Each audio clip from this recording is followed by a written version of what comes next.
আজকে সি থিমের ৪টা ক্যান্ডেল তোমাদের সাথে শেয়ার করব। আর তোমরা ফুল ভিডিওটা দেখবা আর লাস্টে অবশ্যই তোমরা কমেন্ট করে জানাবা যে ভিডিওটি কেমন লেগেছে। তো আমি শুরুতেই ওয়াক্সটা ঢেলে এখন সুতা দিয়ে এখন আমি বানিয়ে রাখা বালুগুলা দিয়ে দিচ্ছি। এগুলা কিন্তু আমি ওয়াক্স দিয়ে বানিয়েছি। তো আমি বাকি যে ২টা ক্যান্ডেল আছে ওইটাতে চিয়া সিড দিচ্ছি। তো আমি পিন্টারেস্টে দেখেছিলাম ওরা চিয়া সিড দিয়ে বানিয়েছে, তাই আমিও এই দামি চিয়া সিড দিয়ে ২টা ক্যান্ডেল বানালাম। আর তোমরা ফুল ভিডিওটা দেখে অবশ্যই বলবা যে কেমন হয়েছে আর কোন ক্যান্ডেলটা বেশি ভালো লাগছে। তো আমি এখন একটু ডেকোরেশন করে নিব। আর আমি ওই চিয়া সিডের যে স্টার ফিশটা ওইটাতে যে একটা ছোট্ট শঙ্খ দিয়েছি, ছোট্ট না, এটা বেশ বড় অন্যগুলোর চাইতে।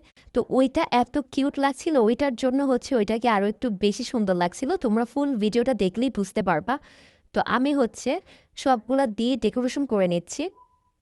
আর আমি এখন একটু ঢেউয়ের জন্য সাদা ওয়াক্স দিয়ে দিব। জেল ওয়াক্সের সাথে সাদা রং মিশিয়ে ঢেউয়ের জন্য আমি ক্যান্ডেলের উপর দিয়ে দিব, যেন দেখতে একটা ঢেউয়ের মতো লাগে। এজন্য তোমরা দেখলেই বুঝতে পারবা। আর আমি পাশাপাশি এমনিতে নর্মাল জেল ওয়াক্সও দিয়েছিলাম, কিন্তু ওইটার ক্লিপটা আসলে খুবই অন্ধকার এসেছিল, তো এজন্য ওই ক্লিপটা তোমাদের সাথে শেয়ার করা হয়নি। আর এখন তোমরা দেখতেই পাচ্ছ আমার ক্যান্ডেলের ফাইনাল লুক।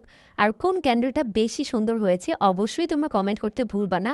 আর যারা এই ক্যান্ডেলটি অর্ডার করতে চাও তারা অবশ্যই আমার ক্রাফটি টিকো এই পেজে নক দিবা। ওকে, টাটা।